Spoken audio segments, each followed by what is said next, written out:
I never thought love could smell like expensive perfume mixed with lies. On that cold morning in Seoul, I just wanted to surprise her with white flowers and hot coffee. But it was the day my heart broke in front of a security guard who didn't even know my name, and who, unknowingly, handed me the truth I'd been pretending not to see. Before I continue, I want to ask you something. If you've ever loved someone who made you doubt your own worth, if you've ever felt like you weren't enough, leave a like and subscribe to the channel. I want more people to know they're not alone in this pain, because I was there, and I survived. It was the beginning of winter, the kind of cold that cuts your face like tiny invisible blades, that makes you walk faster just to feel the blood circulating. The narrow streets of downtown Seoul were crowded, people rushing by, long coats swaying, hot steam from tteokbokki rising from the corner stalls. I was holding a bouquet of white lilies, her favorite flowers, wrapped in craft paper that crackled in the wind.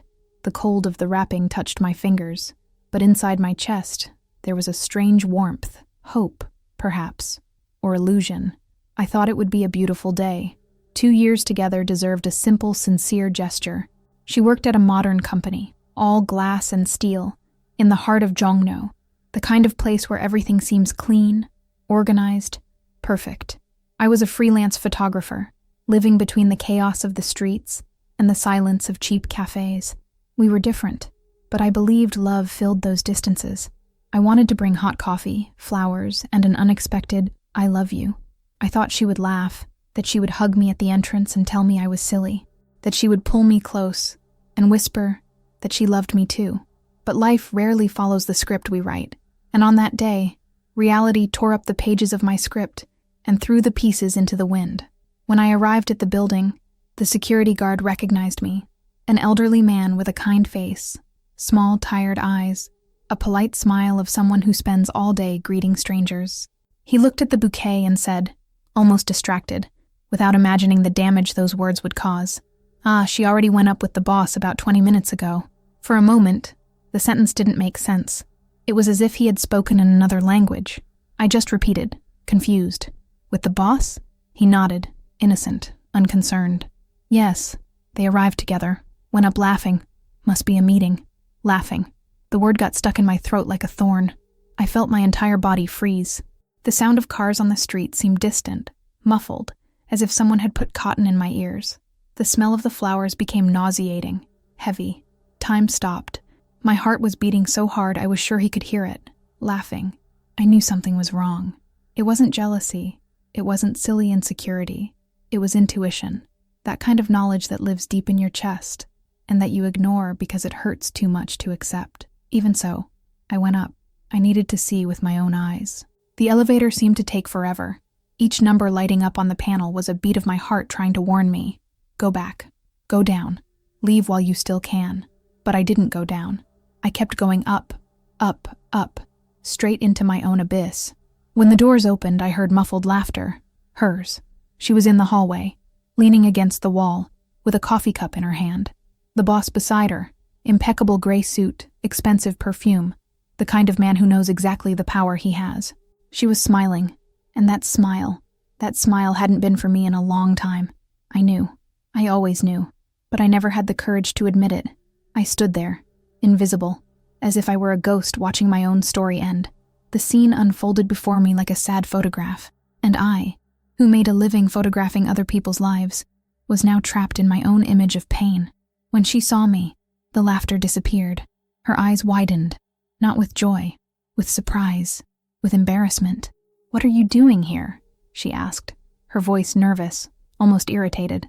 I showed her the bouquet, trying to hide the tremor in my hands. "I came to see you. I brought your favorite flowers." My voice came out low, weak, almost a whisper. I wanted to scream. I wanted to ask. I wanted to know the truth, but my throat was closed. The boss looked away, embarrassed. He mumbled something about a meeting and left, leaving the trail of that expensive perfume that, from then on, I would never be able to stand smelling again. She stood there holding the cup, looking at me as if I were a problem she needed to solve quickly. "It's not what you're thinking," she said. And that's exactly when I realized, when someone says that, it's always what you're thinking. She didn't even try to hug me, didn't take the flowers, just stood there, with that look asking me to leave without making a scene. I don't really remember what happened next. I just know that words were lost in the air, that her voice sounded distant, muffled, as if we were underwater, that the elevator, suddenly, seemed like the only place where I could still breathe. When I left the building, the cold wind hit me like a punch to the stomach. I walked aimlessly. The flowers escaped from my hands, one by one, scattering on the wet sidewalk.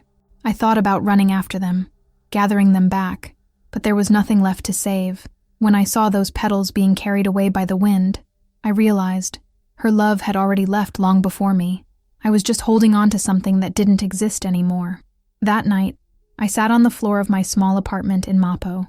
The window was fogged up by the heavy breath of the old heater. The light from buses passing below streaked across the ceiling like memories that wouldn't go away. I made ramen, but couldn't eat it. The smell made me nauseous. I grabbed my phone, looked at our photos, trips, smiles, hugs, and deleted them one by one. Each touch on the screen was like tearing a piece of myself away. Have you ever loved someone who destroyed you little by little? If you have, tell me. I need to believe I wasn't the only one, because that night, I felt like the most idiotic man in the world, as if I had spent 2 whole years building a house of cards that collapsed with a single breath. The following days were gray. I woke up, worked, slept, and everything seemed mechanical, automatic, empty, as if I were watching my own life from the outside. I avoided looking in the mirror, avoided thinking, avoided feeling, but the pain didn't avoid me. It came at night, when everything was quiet. It came in the middle of work, when I saw a couple laughing on the street. It came when I least expected it, like a wave that catches you by surprise and drags you down. I cried, a lot, alone, in the dark, with my face buried in the pillow so no one would hear. I cried until I had no more tears. I cried until my chest hurt for real, physically, as if I had been punched. And you know what's worse? I blamed myself. I thought, maybe if I had been different, more interesting, more successful, more present, as if the problem were me, as if I hadn't been enough. But that night, something would change. I was lying on the floor, looking at the ceiling, when I grabbed my phone and went to the old messages. I read everything, every conversation, every "I love you" she sent, and I realized something that chilled me inside. The messages had changed. In recent months, she had stopped responding with affection, had stopped using emojis, had stopped asking how I was. The responses were short, cold, automatic. I had seen the signs, all of them, but I chose to ignore them, because loving someone sometimes is pretending everything's fine when the whole world is falling apart. It was there, on the cold floor of my apartment, that I realized I hadn't lost her. She had already left a long time ago. I was just hugging the ghost of who she had been, and it was painful, but it was liberating. I remembered when we met. It was at a photography exhibition in the Samcheong-dong district. She was standing in front of one of my photos, a black and white image of an elderly woman selling flowers in the rain. I approached, nervous, and asked if she liked it. She smiled, that smile that lit up everything around, and said, "It's sad and beautiful at the same time. Like life, right?" I fell in love in that moment, with that look, with that sensitivity, with that woman who understood what I was trying to say through my photos. We started talking, exchanged numbers, set up a coffee date, and suddenly, we were together. She was everything I thought I wanted. Intelligent, ambitious, beautiful. She worked at a big company, had plans, goals, dreams, and I was just a photographer trying to survive. In the beginning, that didn't matter. She said she loved my freedom, that she admired my courage to live doing what I loved.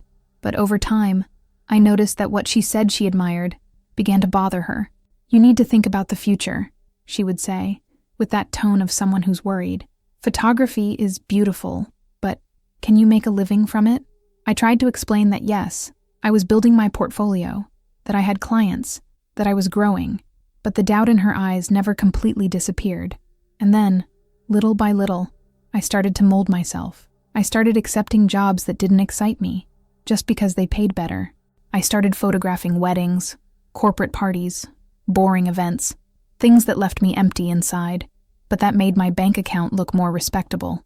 I stopped photographing what I loved, the streets, ordinary people, the invisible moments that made my heart beat faster, because she preferred that I photograph things with a future. Little did I know that while I was trying to build a future with her, she was building hers with someone else. In recent months, She had started coming home late. "Meeting," she would say. "Important project," she would explain. I believed her, or pretended to believe, because questioning would be admitting that something was wrong, and I didn't have the courage for that. She stopped asking me about my day, stopped looking at my new photos, stopped really kissing me. They were just quick kisses, automatic, without feeling, and I pretended everything was fine, because admitting I was losing her was admitting I had failed. But that night on the floor of my apartment, I realized it hadn't been my failure. I hadn't lost her. She had chosen to leave, and there was nothing I could have done differently. That realization hurt, but it also freed me. In the following days, I started going out again, slowly, one step at a time.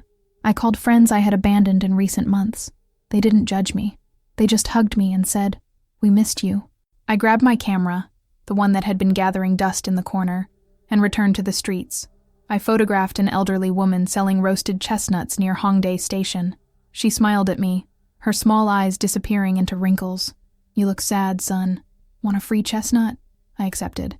And in that simple gesture, in that kindness from a stranger, I felt something I hadn't felt in months. Human warmth, real connection. I started photographing again. For real, not for money. Not to impress anyone, but because it made me feel alive. I photographed an elderly couple walking hand in hand in Insadong. I photographed children playing in the snow in Bukchon. I photographed the city waking up at dawn, the lights from buildings reflecting on the wet asphalt. And with each photo, I felt like I was finding myself again. One day, I met one of my friends, Minho, at a cafe near Itaewon. He was a graphic designer and had also gone through a difficult breakup a few months earlier. "How did you get over it?" I asked, stirring the coffee that was cooling in front of me. He thought for a moment, looking out the window. "I didn't get over it all at once. It was gradual. First, I stopped looking at her photos on social media. I blocked, deleted, erased everything. Then, I started doing things I liked and had stopped doing. I went back to playing guitar, went out with friends, traveled alone." He looked me in the eyes. "And you know what I realized? That I had lost myself trying to be the guy she wanted. And when she left, I had the chance to find myself again." Those words stayed with me, because that was exactly what was happening to me. I had lost myself, had stopped being who I was to try to be who she wanted. And in the end, even that wasn't enough. Because when someone decides to leave, it doesn't matter how much you change. It doesn't matter how much you sacrifice. Nothing will make her stay. And that's okay. I decided to take a trip alone. I took a train to Busan. I wanted to see the ocean. I wanted to feel the wind. I wanted to be away from everything that reminded me of her. I arrived early in the morning. The sun was rising over the ocean, painting the sky orange and pink. The beach was empty, just a few people jogging on the sand. I sat on a rock and just breathed. The sound of the waves was hypnotizing. Each wave that came and went seemed to take a little of my pain away. I closed my eyes and felt the salt in the air, the cold of the breeze, the smell of the sea. And there, alone on that beach, I cried. But it was no longer a cry of despair. It was a cry of relief, of acceptance, of goodbye. I was saying farewell, not just to her, but to the version of myself that had tried to be perfect for someone who didn't know how to appreciate it. I spent 3 days in Busan. I photographed the Jagalchi fish market, talked with fishermen, ate hot siat hotteok straight from the pan, walked through Gamcheon village with its colorful houses hanging on the hillside, and each day, I felt like I was breathing better. On the last day, I climbed up to Haidong Yeonggongsa Temple, built by the sea, the sound of waves mixed with the ringing of bells. I sat on a stone bench, looking at the infinite horizon. An elderly monk approached and sat beside me. "You look like someone carrying a weight," she said, in a gentle tone. I smiled, surprised. "Is it that obvious?" She nodded. "Eyes don't lie, but I also see something more. I see someone who's ready to let go of that weight. I don't know why, but I opened up to that stranger. I told her, about the betrayal, about the pain." The monk listened in silence, just nodding from time to time. When I finished, she was silent for a long moment. Then she said, "Suffering is part of life, but attachment to suffering is a choice. You can choose to carry this pain forever, or you can choose to let it go. It doesn't mean forgetting. It means accepting that it happened and deciding to move forward anyway." She stood up, placed her hand on my shoulder and said, "The person who caused you pain has already moved on. Why are you still stuck in what happened? And it was as if someone had turned on a light inside me. She was right. I was stuck. Stuck in anger, resentment, the feeling of injustice. And while I remained stuck, she was there, living her life, not even thinking about me. I was hurting myself alone. That night, I returned to Seoul, but I came back different, lighter, as if I had left a piece of the pain on that beach, in that temple, in those conversations with strangers who showed me I wasn't alone. I went back to photographing with passion. I opened an Instagram account and started posting my real work, the photos of the streets, the people, the invisible moments that always moved me. And people started to notice. I received messages from people I didn't even know, saying that my photos touched them, that they made them feel something, that they reminded them of the hidden beauty in everyday life. And I realized that while I was trying to impress one person who would never value me, there was a whole world waiting to see what I had to show. I started getting called for exhibitions, small, modest ones, but they were mine.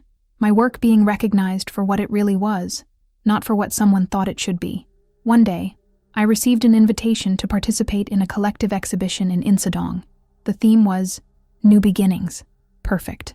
I spent weeks selecting the photos. I chose images that told my story, the pain, the loneliness, but also the healing, the rediscovery, the rebirth. The opening night was cold, but clear. The space was full of people, artists, photographers, curious onlookers. I was nervous, but also excited.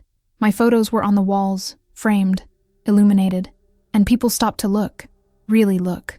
An older man approached me. "Are you the photographer of these images?" I nodded. "They're powerful," he said.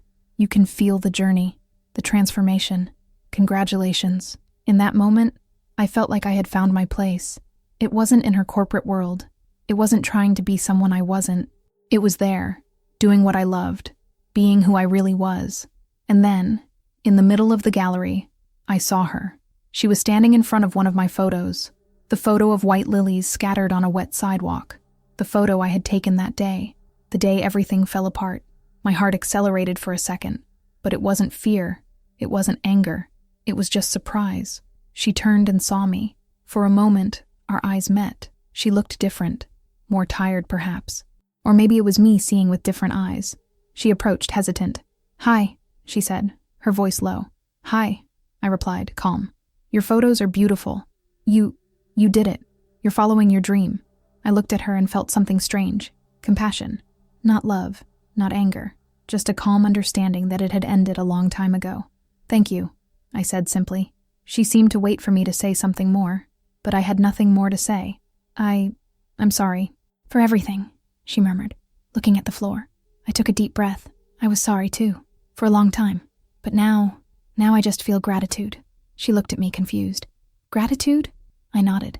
"Because it was from that day forward that I stopped trying to be who you wanted and went back to being who I am. And I discovered that's enough." She was silent for a moment. Then she nodded, her eyes glistening. "You deserved more," she said. "Sorry for not seeing that before." I smiled. A genuine smile, without bitterness. We deserve what we believe we deserve, and I believed I had to change to be loved. But now I know that true love doesn't ask for change. It asks for authenticity. She nodded, wiped away a tear that was falling and said, "I wish you happiness. Really." "Me too," I replied. And that was it. No drama, no fight, no resentment. Just two strangers who once loved each other and were now going different ways. When she left the gallery, I felt a deep peace. It wasn't about her anymore. It never would be again. It was about me, about my journey, about the man I had become. In the following months, my career started to take off. I received orders from magazines, invitations to work on campaigns, requests to give photography workshops. I was making a living from what I loved. And more importantly, I was living being who I really was. I met incredible people, other artists, photographers, writers, people who understood the importance of doing what makes you feel alive. And in those connections, I found a community, a chosen family. One day, while photographing the sunrise at Namsan Tower, a woman approached. She had long hair tied in a messy bun, a shy smile, and a camera hanging around her neck. "Sorry to bother you," she said, "but I know you. I saw your photos at the exhibition in Insadong. They're inspiring." We talked for hours. Her name was Jisoo. She was also a photographer, but worked mainly with portraits. We exchanged contacts, set up a coffee date, and gradually, without hurry, without pressure, a friendship began to blossom. Jisoo was different. She didn't try to change me, didn't question my choices, just listened to me, laughed at my bad jokes, and shared her own stories. She had also gone through a difficult breakup, had also lost herself trying to be who she wasn't. "It's funny," she said one day, while we were having coffee in Yeonam-dong. "We spend so much time trying to be loved that we forget to love ourselves first." I smiled. "Exactly. I don't know if it will become something more, and that's okay, because now I know I don't need someone to complete me. I'm already complete. If someone enters my life, it will be to add, not to fill a void, because the void doesn't exist anymore." A year after that day at the building, I went back there. Not because I wanted to relive the pain, but because I wanted to prove to myself that I had overcome it. The security guard was still there. He recognized me and smiled. "Long time no see. How are you?" "Good," I replied, and it was true. Very good, actually. I looked at the building. That place that once represented the end of everything was now just a building. Glass, concrete, nothing more. The pain didn't live there anymore. I walked through the streets of Jongno, for the first time without feeling my chest tighten. I bought tteokbokki from a stall on the corner, the same place where I used to buy before visiting her. But now, the taste was different, lighter, more delicious, because I was no longer carrying the weight of the past. I sat on a bench on the sidewalk, watching people pass by, each one with their story, their pains, their victories, and I realized that everyone is fighting an invisible battle. Everyone has had their heart broken. Everyone has felt insufficient. And everyone can rise again.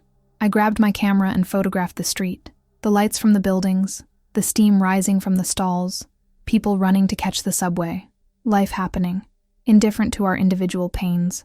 And it was beautiful. Everything was beautiful when you stop looking with the eyes of pain and start looking with the eyes of gratitude. I went home that night with a full heart, not with sadness, with hope. I opened my laptop and started writing. Not a story of revenge, not a story of hatred, but a story of healing, of new beginnings, of self-love. Because if there's one thing I learned, it's that the best revenge isn't making the other person suffer. It's being happy. It's becoming the best version of yourself. It's living so well that when the person looks back, they'll realize what they lost. But at that point, you won't care anymore. Today, when I look back, I see a path. A difficult, painful, but necessary path. Because it was on this path that I found myself. I learned that self-love isn't selfishness. It's survival. It's respecting yourself enough not to accept crumbs. It's understanding that you deserve to be loved for who you are, not for who you pretend to be. I learned that loneliness isn't bad. Sometimes, loneliness is the space we need to find ourselves again, to hear our own voice, to remember who we are when no one is watching. I learned that pain isn't weakness. Pain is part of life, and the way we deal with it defines who we become. I learned that forgiving doesn't mean forgetting. It means letting go. It means stopping carrying the weight of resentment. Because in the end, the only person you're hurting is yourself. And I learned that starting over is possible. Always. No matter how many times you fall, no matter how deep you sink, you can always get up. You can always try again. Because you're stronger than you think. Today, when I wake up in the morning, I no longer feel that weight in my chest. I don't look at my phone expecting a message that will never come. I no longer wonder what I could have done differently. I just live, and I live well. Sometimes I still think about her, but not with anger, not with sadness, just with a light nostalgia. Like when you remember a movie you watched a long time ago. She was part of my story, but she's not the ending anymore. The ending is me, happy, fulfilled, complete. And if you're reading this now, going through something similar, I want to tell you something. It will pass. I know it seems impossible. I know the pain seems eternal, but it's not. One day you'll wake up and realize it didn't hurt as much as yesterday. And the next day, it will hurt a little less. And one day, it will stop hurting. And you'll look back and be proud. Because you survived. You got up. You chose yourself. And that, my friend, is the greatest victory of all. You don't need anyone's approval. You don't need to prove anything to anyone. You just need to believe in yourself. And love yourself enough not to accept less than you deserve. Because you deserve it. You always deserved it. And you always will deserve it. Sometimes the love that leaves is the best gift life can give you. because it forces you to look inward. It forces you to truly know yourself. It forces you to become who you always should have been. And when you finally find yourself, you realize you never needed anyone to be complete. You already were. You had just forgotten. Today, I photograph the world with different eyes. I see beauty where I once only saw pain. I see opportunities where I once only saw losses. I see new beginnings where I once only saw endings. And you know why?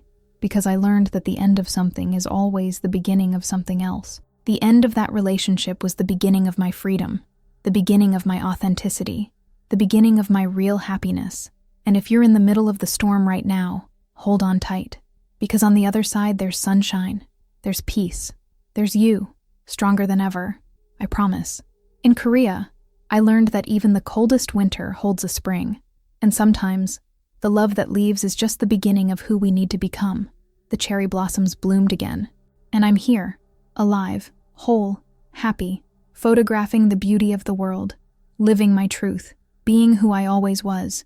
And if there's something I'd like to leave for you who have followed me this far, it's this: life goes on, always, and you have the choice to continue with it, stronger, wiser, more yourself than ever.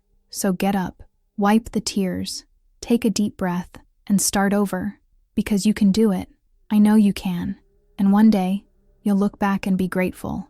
Grateful for the pain that transformed you. Grateful for the person who left you, and unintentionally, gave you back to yourself. And then, you'll smile. A true smile. From someone who knows that happiness doesn't depend on anyone. Only on you. If this story touched you in any way, leave a heart down below and share it with someone who needs to hear this. Because there are people out there thinking they'll never get over it. There are people thinking the pain is the end. But it's not. The pain is just the beginning of who you're going to become. And remember, you are enough. You always were. Exactly the way you are. This is my story. The story of how I lost someone's love and found the most important one of all, self-love. And if I could do it, you can too. I believe in you. Now you just need to believe too.